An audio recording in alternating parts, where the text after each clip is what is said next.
This and more streaming now on the world's first news OTT, News 9 Plus. Download now.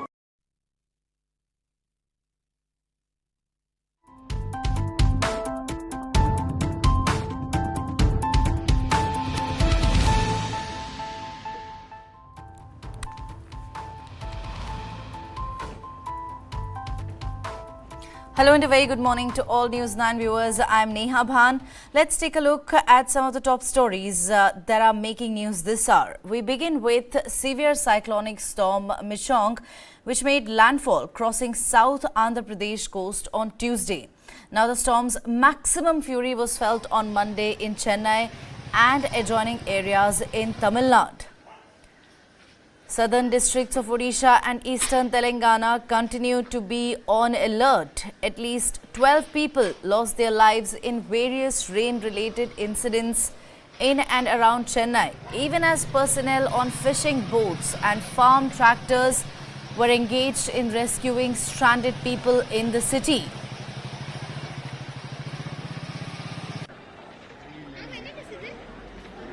The city and adjoining districts faced relentless rains on Monday as Michaung loomed over the north coastal areas of Tamil Nadu. The storm has weakened into a deep depression over central coastal Andhra Pradesh. The system is likely to bring rainfall in several states as it moves further northwards.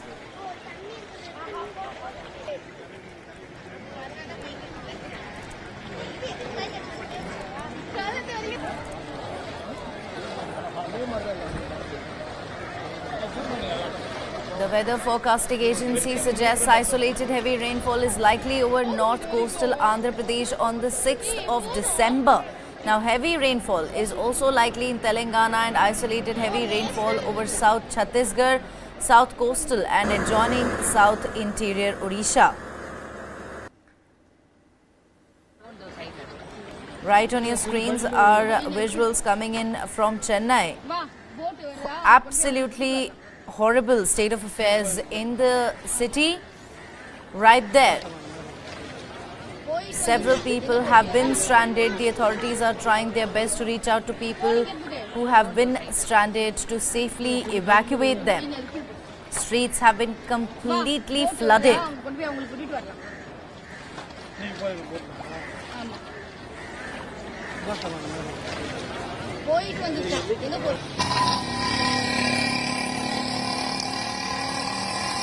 Now the severe cyclonic storm made landfall crossing South Andhra Pradesh on Tuesday.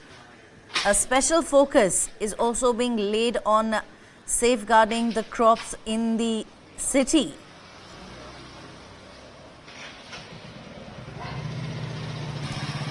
The authorities have been visiting various waterlogged areas in Chennai and also distributing relief materials to those in dire need.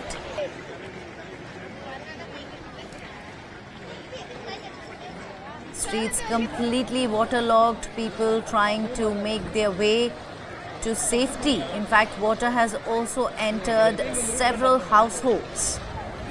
12 people, ladies and gentlemen, have lost their lives in rain-related incidents in Chennai. Michaung has finally weakened into deep depression. The storm's maximum fury, in fact, was felt on Monday in Chennai and adjoining areas in Tamil Nadu.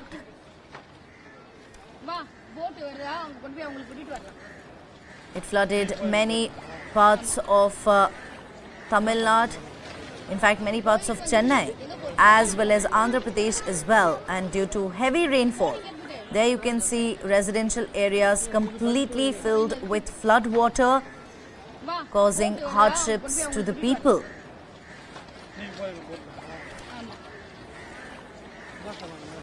NDRF is on the job trying to help people as always. More rains are expected in Telangana, Odisha, eastern Telangana rather. These are the two places which continue to be on alert. Several people yesterday, including superstar Amir Khan, was also rescued on fishing boats.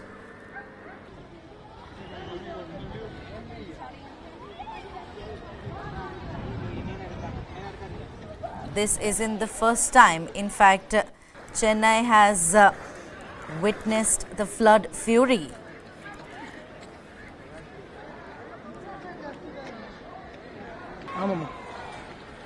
In 2015 as well, the heavy rains caused a great deal of havoc in the city and exposed the creaking public infrastructure as well.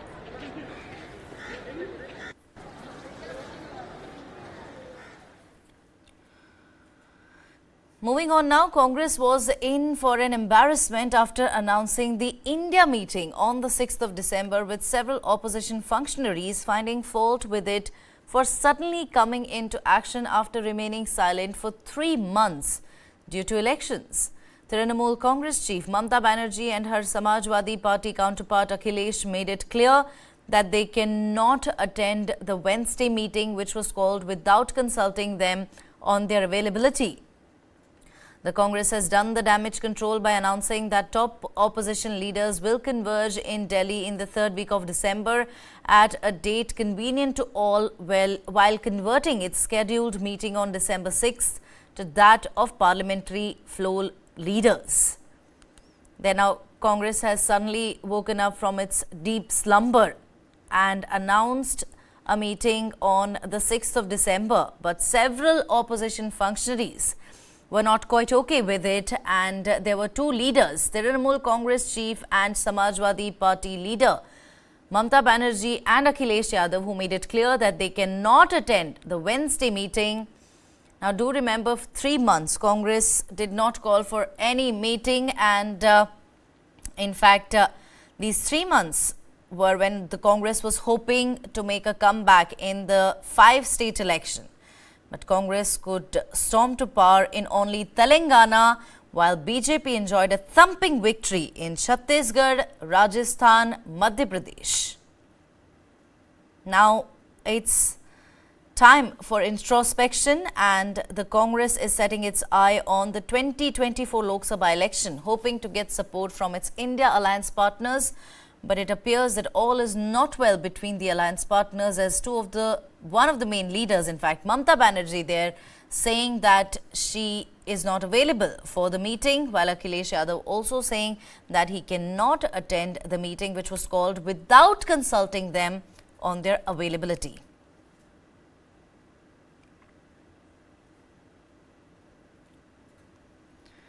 Now, there is a huge suspense over who will be the chief minister in Rajasthan, Chhattisgarh and Madhya Pradesh.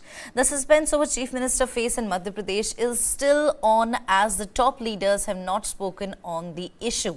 Chief Minister Shivraj Singh Chauhan has cleared that he was never a contender. Prahlad Singh Patel, Narendra Singh Tomar, Kailash Vijayvargiya and Jyotiraditya Scindia can emerge as the face for the top job in the state. Now, talking about Rajasthan, in the aftermath of securing a majority in Rajasthan, the Bharatiya Janata Party finds itself grappling with uncertainty over the chief ministerial position. On Monday, over 30 MLAs convened with former Chief Minister Vasundhara Raje in Jaipur, signalling a show of strength. In Chhattisgarh, the potential chief minister candidates of the BJP asked the central leadership to decide on the matter. Now, this is a big issue lying in front of the BJP. Who will be the chief minister of Rajasthan, Chhattisgarh and Madhya Pradesh? Will Vasundhara Raje be the best bet for the BJP when it comes to Rajasthan? Will Shivraj Singh Chauhan, should the party continue with Shivraj Singh Chauhan, who has been ruling the state since 2003? Should Raman Singh be given a chance in Chhattisgarh? Now, these are some of the looming questions right there. Nobody really knows what's going on inside the party, but all these three, in fact, contenders, Raman Singh, Vasundhara Raje as well as Shivraj Singh Chauhan, have proven their mettle time and again. Will they be trusted with the in fact, chief ministerial position by the party? That's something that remains to be seen. But given the kind of clout that these people enjoy in the state, it does appear that if not them, it could be another leader who they support unequivocally.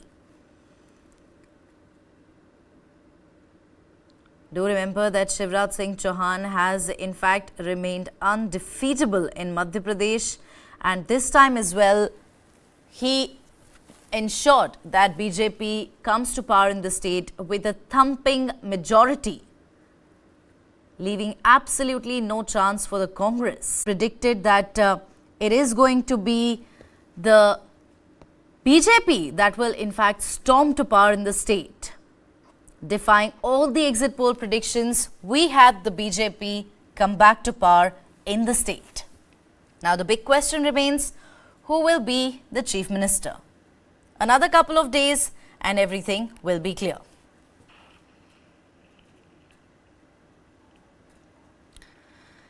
Now, my colleague Shubham spoke to Shivraj Singh on why there was suspense on the issue on the chief ministerial face in Madhya Pradesh. Let's listen in to what he had to say. मुख्यमंत्री शिवराज सिंह चौहान जी हमारे साथ हैं, उनसे बातचीत करते हैं। Sir, एक तरफ सारे नेता दिल्ली में हैं और आप लोकसभा चुनाव की तैयारियों में जुट गए हैं, कल छिंदवाड़ा भी पहुंच रहे हैं आप। देखिए, दिल्ली में इसलिए होंगे कि लोकसभा का सत्र चल रहा है। हम लोग एक मिशन के लिए काम करते हैं और वो मिशन है अपने देश को, अपने प्रदेश को आगे बढ़ाने का और राजनीति के माध्यम से जनता की सेवा करने का। और इसलिए हम ये चिंता क्यों करें, हमारा मिशन है कि 2024 में मध्य प्रदेश की सभी सीटें 29 की 29 भारतीय जनता पार्टी जीते और फिर से श्रीमान नरेंद्र मोदी जी भारत के प्रधानमंत्री बने तो उनके गले में 29 कमल की माला मध्य प्रदेश से डले, एक भी कम ना हो। छिंदवाड़ा में हम विधानसभा की एक भी सीट नहीं जीते। 2 जिले ऐसे थे जिनमें हम एक भी सीट नहीं जीत पाए, उनमें से एक सबसे बड़ा जिला है छिंदवाड़ा।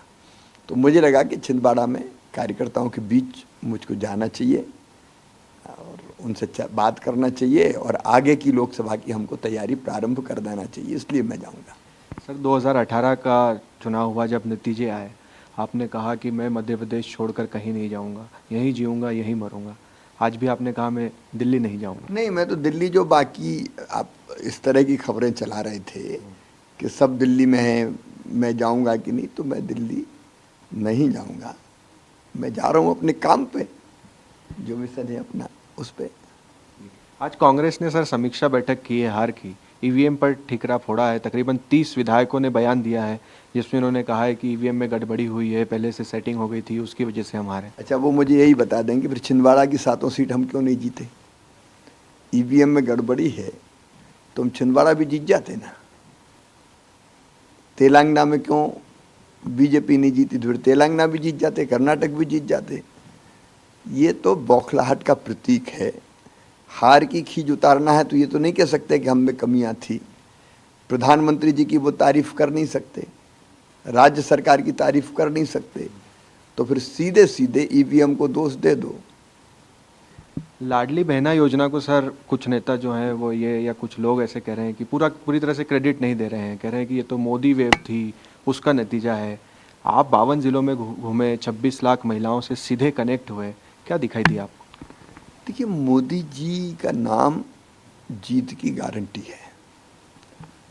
मोदी जी के प्रति जनता का श्रद्धा और विश्वास वो अटूट है, तो वो तो फैक्टर है ही। लेकिन डबल इंजन की सरकार ने जो काम किए, जैसे लाडली बहना योजना, अब लाडली बहना योजना में कोई सहमत असहमत हो सकता है, लेकिन इसमें कोई दो मत नहीं कि बहनों में एक तरफा वातावरण बनाया कि भारतीय जनता पार्टी की सरकार हमारे कल्याण के लिए काम कर रही है, तो हम भाजपा के साथ आए। वैसे ही केंद्र की कई योजनाएं हैं प्रधानमंत्री जी की, प्रधानमंत्री आवास योजना, प्रधानमंत्री किसान सम्मान निधि। जब हम इन चीज़ों को नीचे पहुंचाते हैं तो जनता में अनुकूलता, भाई जनता तो काम चाहती है। प्रधानमंत्री जी के प्रति श्रद्धा अगर है तो उनके काम देख के हैं, व्यक्ति के नाते नहीं। जो काम आप कर रहे हैं देश के लिए, जनता के लिए, उन कामों को देख के तो श्रद्धा का प्रकटीकरण हुआ है। ये काम भी जब देखते हैं तो इससे भी समर्थन बढ़ता है।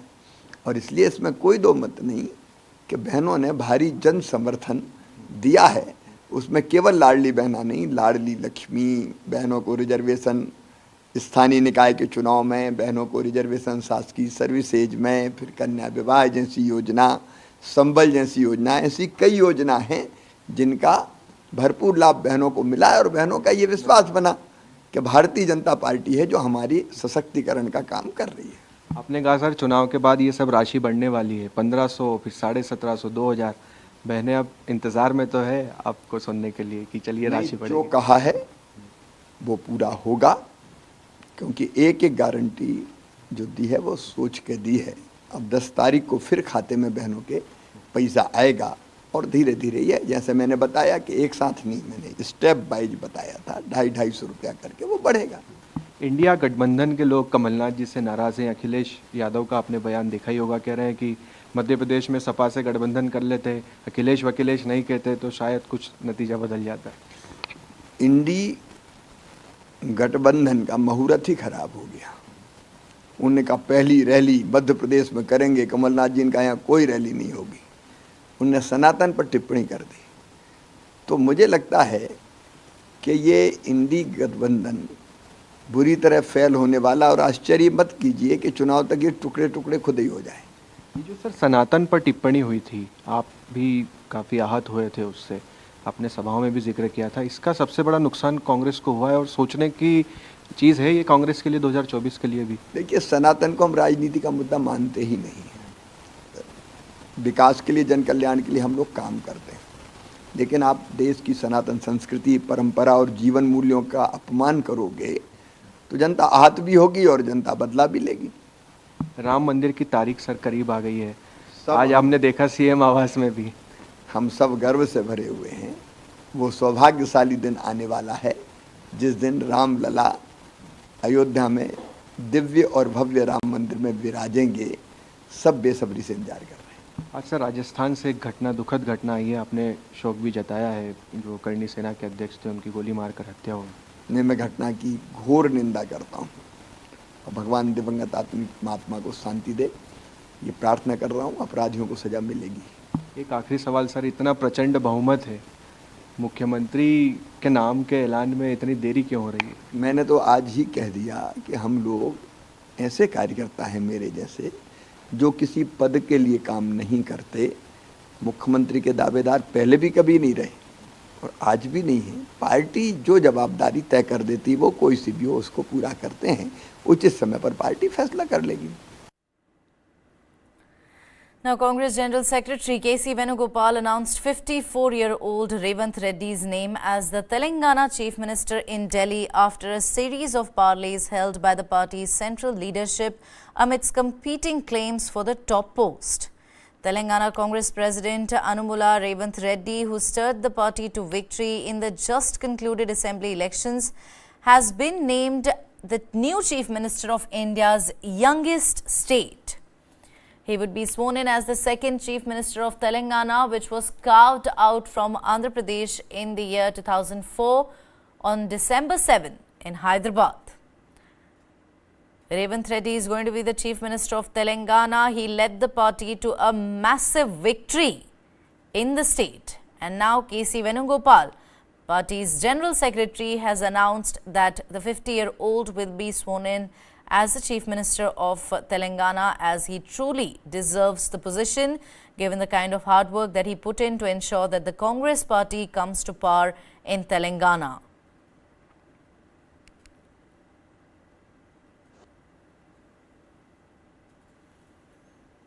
A 5-judge constitution bench led by Chief Justice D.Y. Chandrachud is currently hearing petitions challenging the constitutional validity of Section 6A of the Citizenship Act 1955. This provision, rooted in the 1985 Assam Accord, which aimed to protect Assamese culture and identity. Senior advocate Sham Diwan argues that Section 6A undervalues constitutional principles, urging uniform application across all states bordering Bangladesh. CJI Chandrachud emphasized the historical context, citing its enactment post the 1971 Bangladesh Liberation War. Solicitor General Tushar Mehta revealed that around 5.45 lakh people benefited from the provision, which ceased in 2013. The court seeks an official response on the number of foreigners declared pre-2013. The provision sets a cutoff date of March 24, 1971 for entry into the state. A 2012 petition challenges Section 6A for differentiating cutoff dates for Assam. Now, the case, referred to a constitution bench in 2015, raises questions on political and cultural rights and the influx of illegal migrants.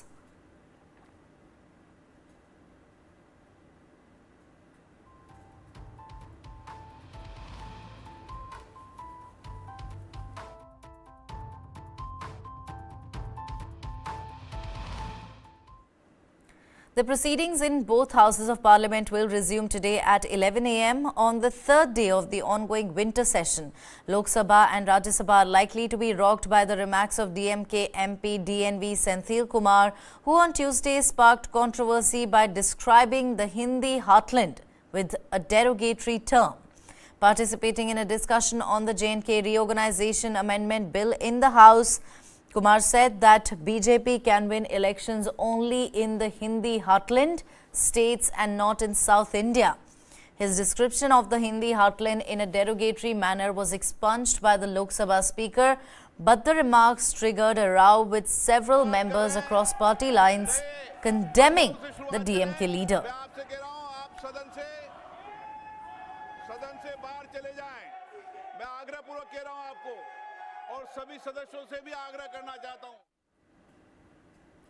Let's now switch our focus to Israel-Hamas war and see what's been happening on that front.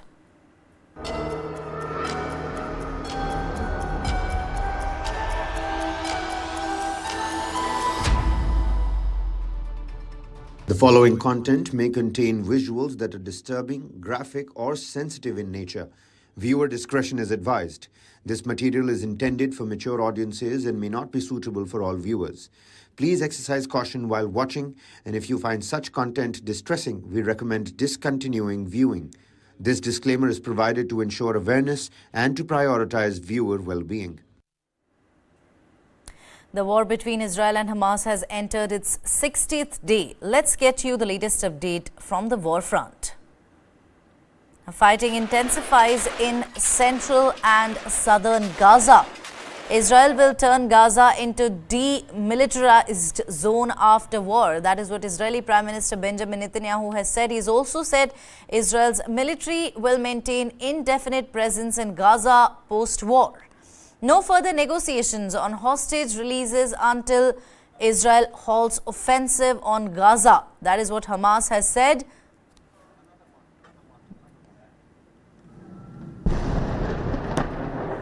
Biden has urged global condemnation of sexual violence by Hamas. At least 16,248 people, including 7,112 children, killed in the war.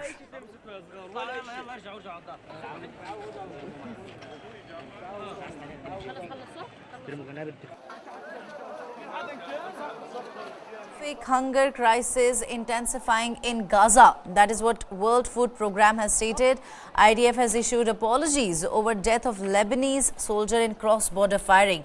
Today, the war between Israel and Hamas has entered 61st day. And this is the latest from the war front.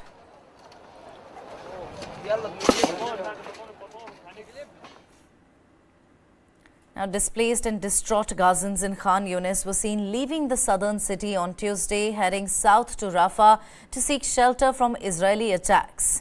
Israel had ordered people out of swathes of the south, including parts of Khan Yunis, on the 4th of December. However, as the IDF resumed its offensive, Gazans say there is nowhere safe to go. Many Gazans have been displaced for a second or third time since the war began on the 7th of October.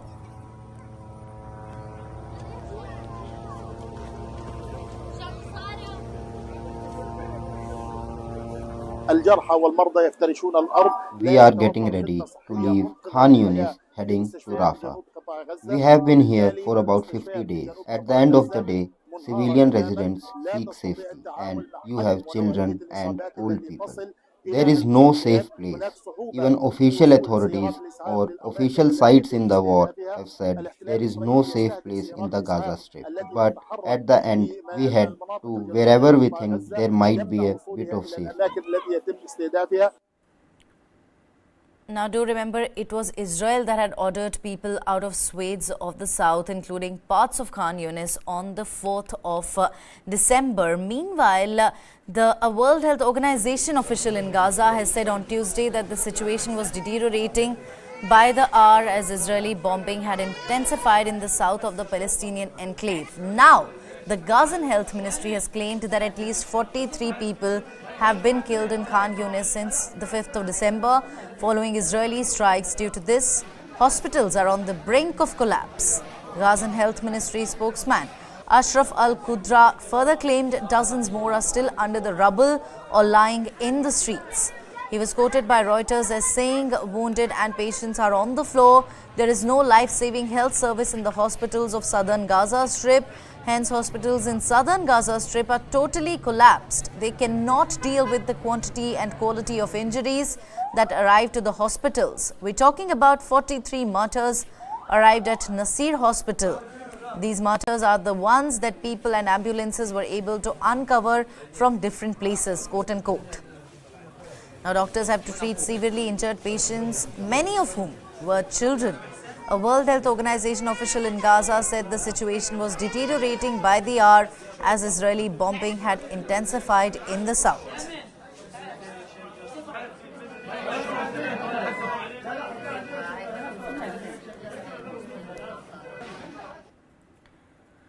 A Palestinian rocket hit a residential building in the Israeli city of Ashkelon on the 5th of December. The Israel's ambulance service said 2 women over the age of 60 suffered minor injuries in the attack. The Hamas terrorists there continued to fire barrages of rockets into Israel as Israeli forces launched counteroffensive in the southern Gaza Strip on Tuesday. In what is being called as the biggest ground assault since truce collapsed last week, Gaza residents said Israeli tanks had entered the eastern parts of Khan Yunis for the 3rd time.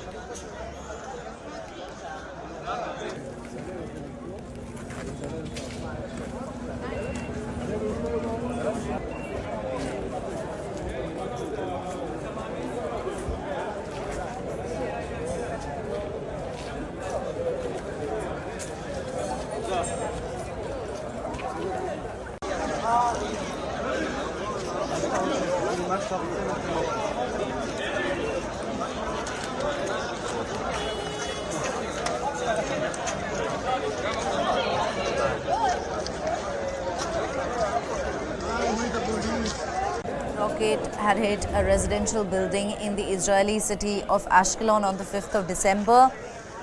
Just last Friday, the truce between Hamas and Israel ended abruptly and the offensive has again started. Reports suggest that around 16,248 people have lost their lives. This includes 7,112 children. The Israeli army on Tuesday released footage showing various aerial attacks against Hamas as the Israeli forces intensified their air and ground bombardment in the Gaza Strip.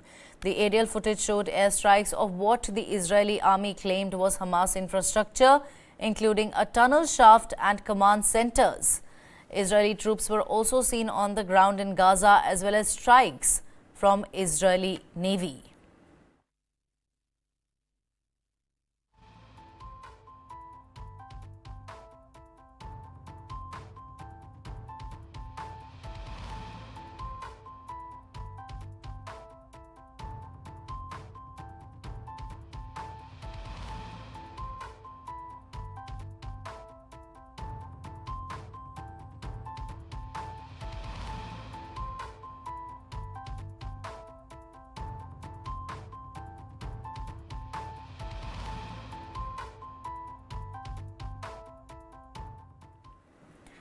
Now, the Israeli military fired artilleries at Gaza from positions on the border in southern Israel as their forces launched an operation in the southern Gaza Strip. The Israelis who seized the northern half of Gaza last month before pausing for the week-long truce say they are now extending their ground campaign to the rest of the enclave to fulfill their objective of annihilating its Hamas rulers.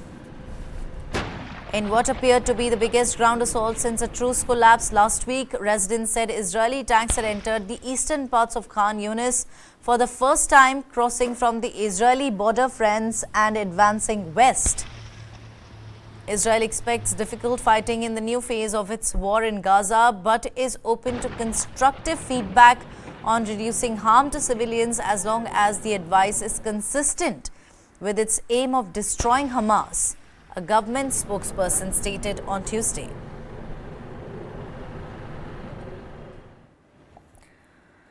"17 Thai nationals who had been held hostage by the terrorist Islamist group Hamas in Gaza arrived in Bangkok. The group is among 23 Thai hostages who have so far been released from Gaza. 9 remain in captivity. This little girl and her grandmother have just had the best news. The girl's father was one of the 10 Thai hostages recently released by Hamas. This house is why he was in Israel.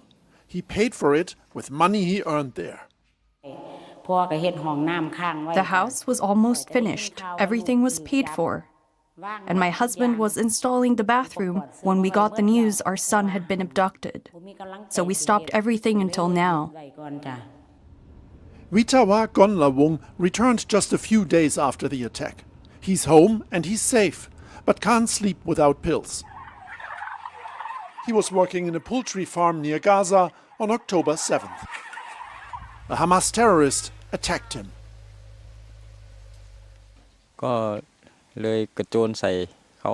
He stabbed me several times and cut me in the head. And then I grabbed the knife and broke it. We kept fighting for a long time until I lost consciousness. Now he's recovering back on the family farm. Despite his injuries, he says working in Israel was worth the risk. He earned about €1,000 a month there, 4 times the Thai minimum wage. The pull that kind of money exerts is clear here at the Udon Thani Labor Department.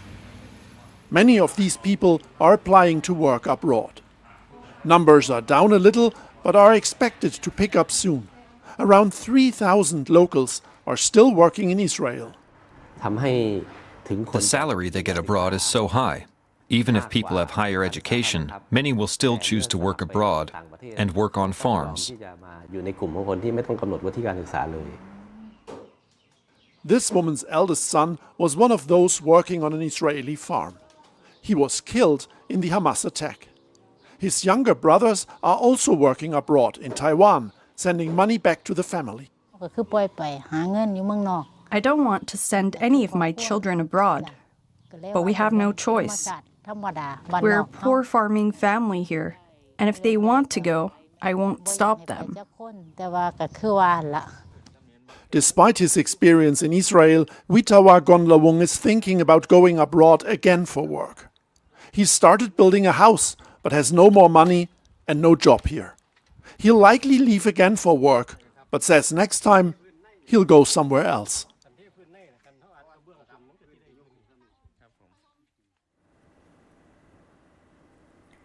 President Vladimir Putin will visit Saudi Arabia and the United Arab Emirates as Moscow courts allies abroad despite being isolated over the Ukraine conflict. Putin has limited his international travel since deploying troops to Ukraine, and the International Criminal Court had issued an international arrest warrant for Putin on the war crime accusation of unlawfully deporting Ukrainian children.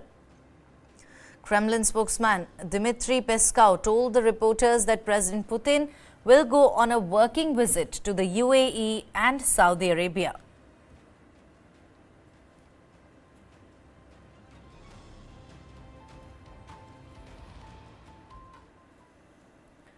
6 Ukrainian children taken by Russia in the wake of Moscow's invasion are to be reunited with their families after Qatari mediation. Officials from the Gulf state who were aware of the developments had said. Now Russia has been accused of forcibly deporting thousands of Ukrainian children from schools, hospitals and orphanages in the parts of the country controlled by its forces. The children aged between 8 and 15 are the second group of minors to be returned via Qatar's embassy in Moscow through a Doha-mediated deal between Russia and Ukraine, which saw 4 returned in October.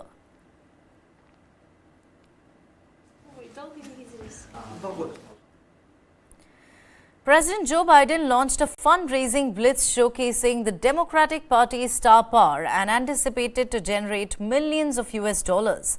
The sprint encompassed at least 9 fundraisers throughout the month, kicking off on Tuesday in Boston, where Biden hosted 3 events, culminating in an evening concert by James Taylor.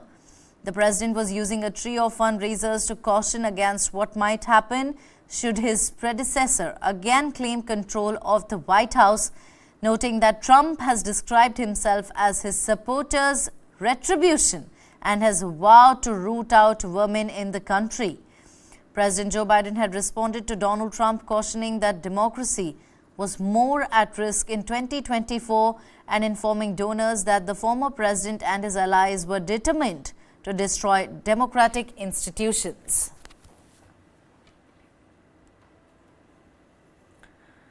Prince Harry's lawyer argues in London's High Court that the UK government's 2020 decision to strip his police protection is unlawful and unfair. Despite covering the cost, the Home Office ended state-funded security upon his move to California. Harry claims unjust treatment and deviation from Revanth's policy without explanation. The government asserts that change is due to his non-working royal status. The court, mostly held privately, centers on Harry's right to state security amid perceived threats. Just last year, he unsuccessfully challenged the government's refusal to let him pay for his own protection, citing concerns of favoring wealthy individuals.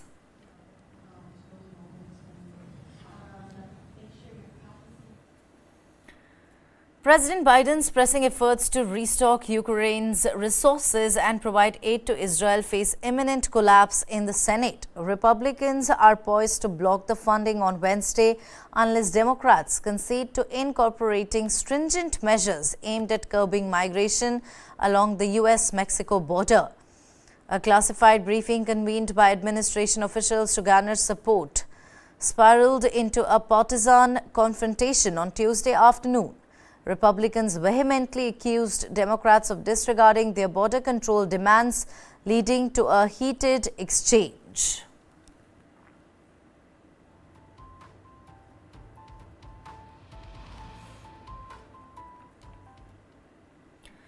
In preparation for the Paris 2024 Olympic Games, the Paris Police Bomb Disposal Team is collaborating with event organizers to determine the appropriate level of bomb clearing measures during next year's Olympics and Paralympics in the French capital. This was confirmed by the director of the Central Police Laboratory on Monday. On the same day, the bomb disposal squad responded to an abandoned piece of luggage at a train station, which they subsequently detonated. Later, another unattended bag was reported in a park, eventually identified as belonging to a school pupil. The frequency of bomb alerts has increased, with incidents reported at tourist attractions in the weeks following the October 7 Hamas attack in Israel.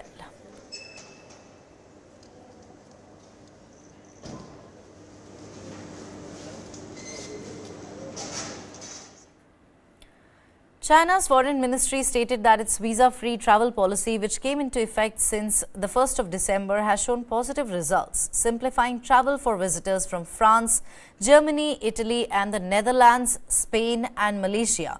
Approximately 7,000 of 18,000 travelers from these countries entered China in the first 3 days of December. Here's the report. China says travellers have returned to the country in greater numbers this month. A brand new policy has helped. Visitors from a select group of countries were allowed to enter the country visa-free from December 1st. Chinese Foreign Ministry spokesperson Wang Wenbin. To facilitate cross-border travel and China's high-quality development and opening up, China started to extend visa-free policy to 6 European countries, including France and Germany, on December 1st. This policy has produced positive effects. He further said about 18,000 travellers from the selected countries entered China in the first 3 days of the month. He said about 7,000 used the visa waiver. Those countries include France, Germany, Italy, the Netherlands, Spain and Malaysia. China said daily average tourist numbers from those states have risen by 39% on the first 3 days of December compared to the last day of November. Germany hopes the visa-free travel won't stop there. The country's ambassador to China expressed hope it would extend the measures to all European Union members.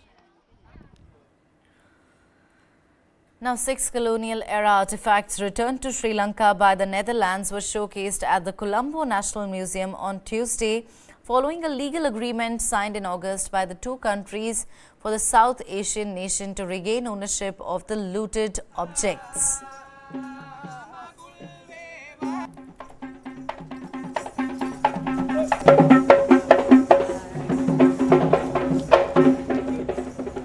Colonial artifacts include the cannon of candy made of bronze, silver and gold seized in 1765 by the soldiers of the Dutch East Company and displayed in the Prince of Orange's cabinet of rarities.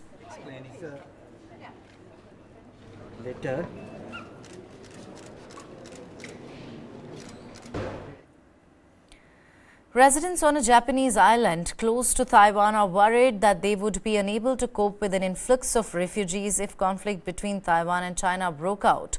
Now, Yonaguni Island's officials say their plea for help to the Tokyo government fell flat. This disaster drill is meant to prepare for crisis on Japan's westernmost frontier, be it a natural disaster or, as island mayor Kenichi Itakatsu increasingly worries, a humanitarian one. Yonaguni Island recently ran this exercise with Japan's self-defense forces, bracing both for tsunami and the event of the island's close neighbor, Taiwan, coming under attack from China. I'm worried about what could happen. It's a situation that we cannot predict. Yonaguni is only about 60 miles east of Taiwan, a self-ruled island of 24 million people. China claims it as its own territory and has ratcheted up simulated missile strikes and other military displays. Yonaguni residents say they worry about a possible refugee crisis if conflict broke out nearby. Japan has earmarked $290 billion for defense this year, the biggest build-up since the Second World War. But more than 24 current and former Japanese officials and island residents said there was no plan from Tokyo for Yonaguni, where they imagine hundreds if not thousands of refugees could try to flee. What if they come here? What if they come here? I asked the government. There was no answer. Everyone was silent. It's like their mouths were taped shut. Yonaguni has around 1,700 residents.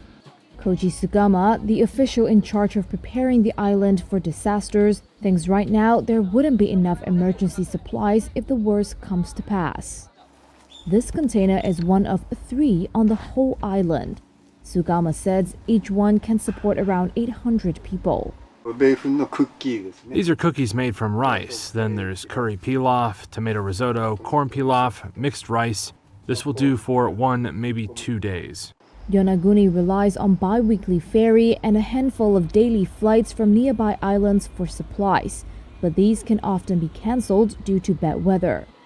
So far, the Japanese government's response to rising tension in the Asia-Pacific has focused on military spending, which Prime Minister Fumio Kishida plans to double in the next 5 years. If something happens, I really have no idea how the Prime Minister at the time will act, what decisions they will take, or even be able to take.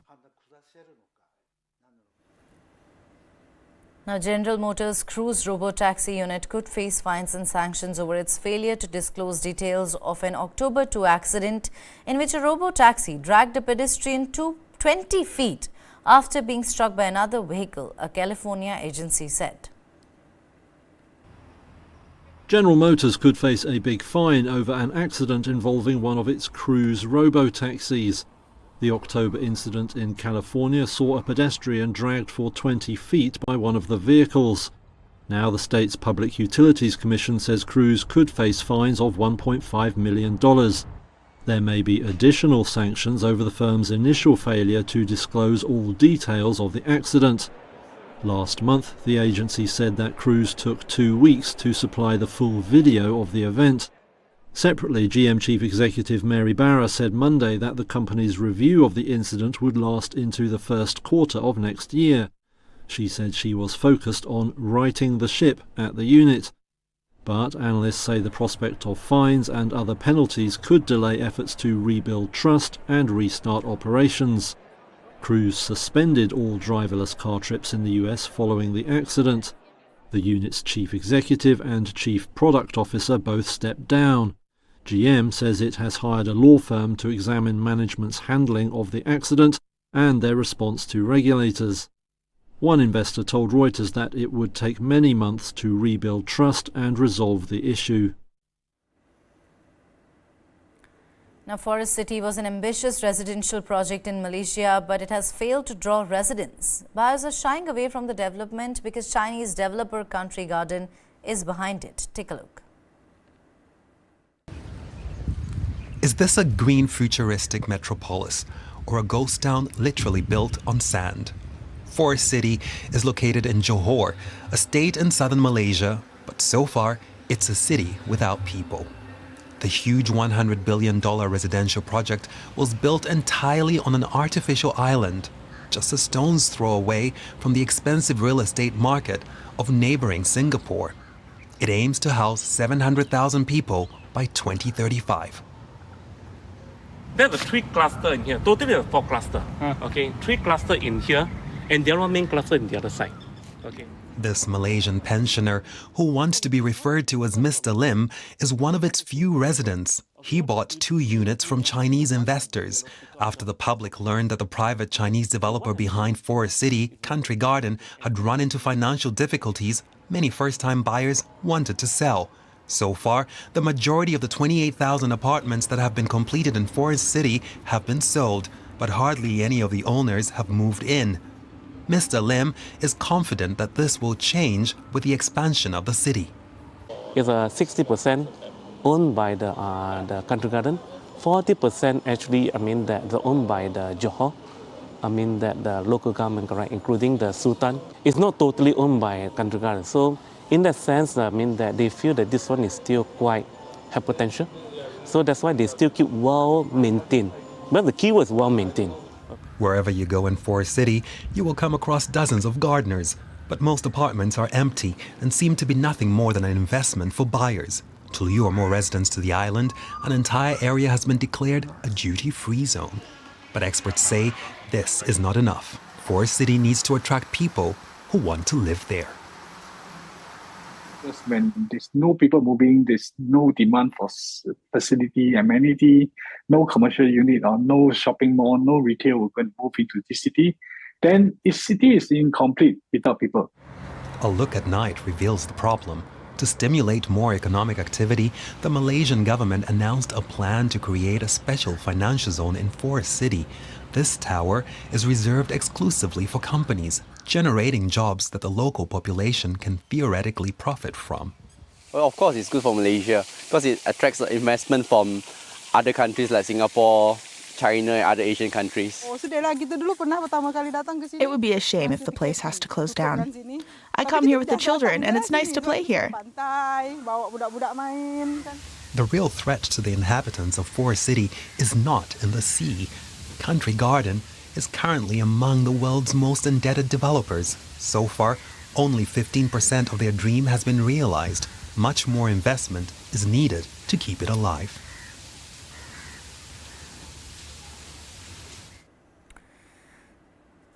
Now, Bangladesh's most important export sector is the textile industry, but workers say they are paid far too little and are taking to the streets in protest. The country's minimum wage commission announced an increase to about $110 a month on the 7th of November, but the workers and union leaders are demanding about $208. Angry garment workers have been protesting on the streets of Dhaka, Bangladesh, for the last couple of weeks. They are fighting for higher wages and feel let down by politicians. We've come to the streets so that the government solves the crisis and helps us survive. Taslima took part in the protests because she's worried about the nutrition and education of her children, as she can't match the living costs with her income. The price of everything has risen. We can't manage. The house rent has been increased. We're suffering. That's why we're demanding a minimum monthly wage of 23,000 takas. That's $210.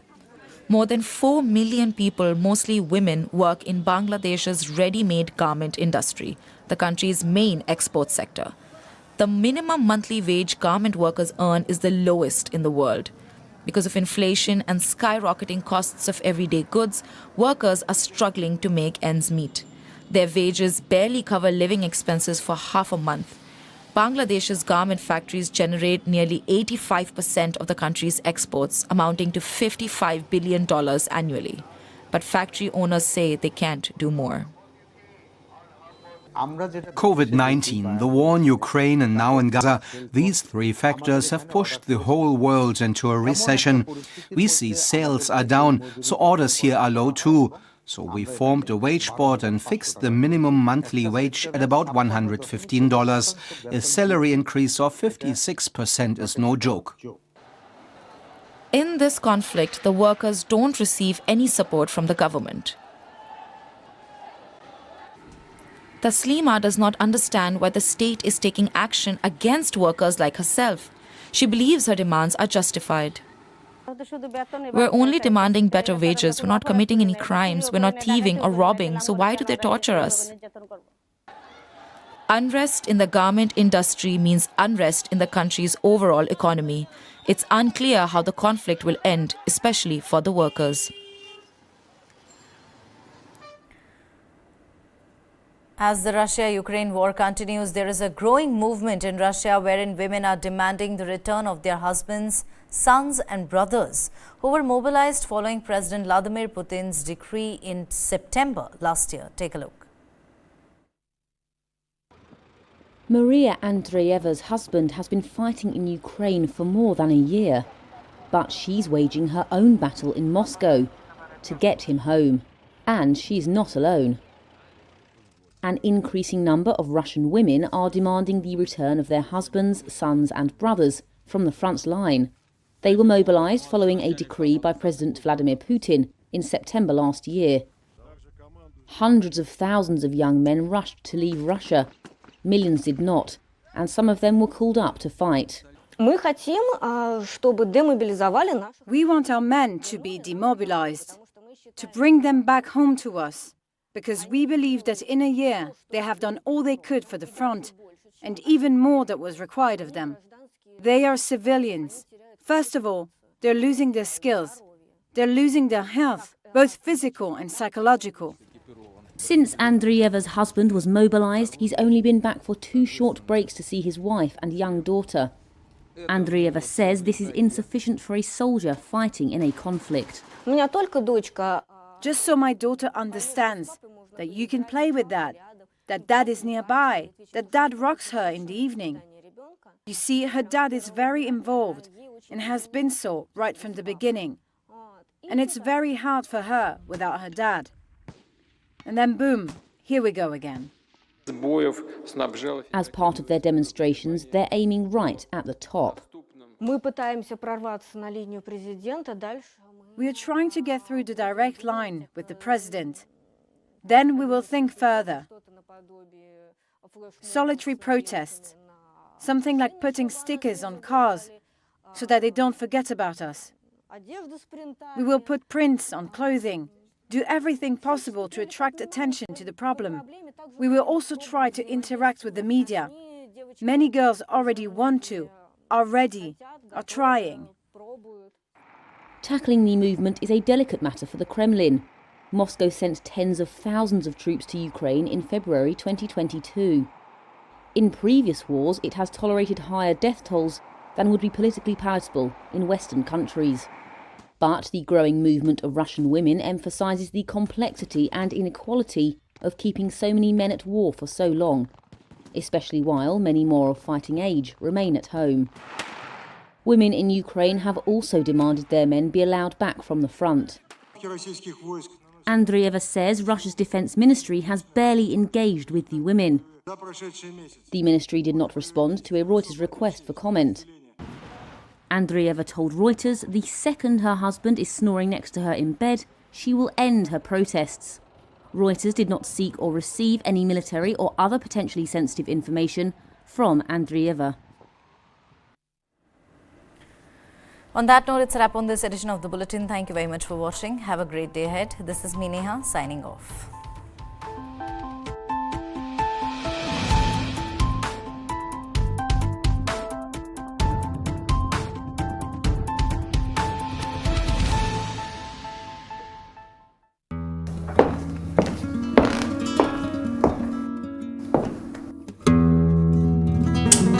Hello everyone, Namaskar. I'm music composer Ricky Cage.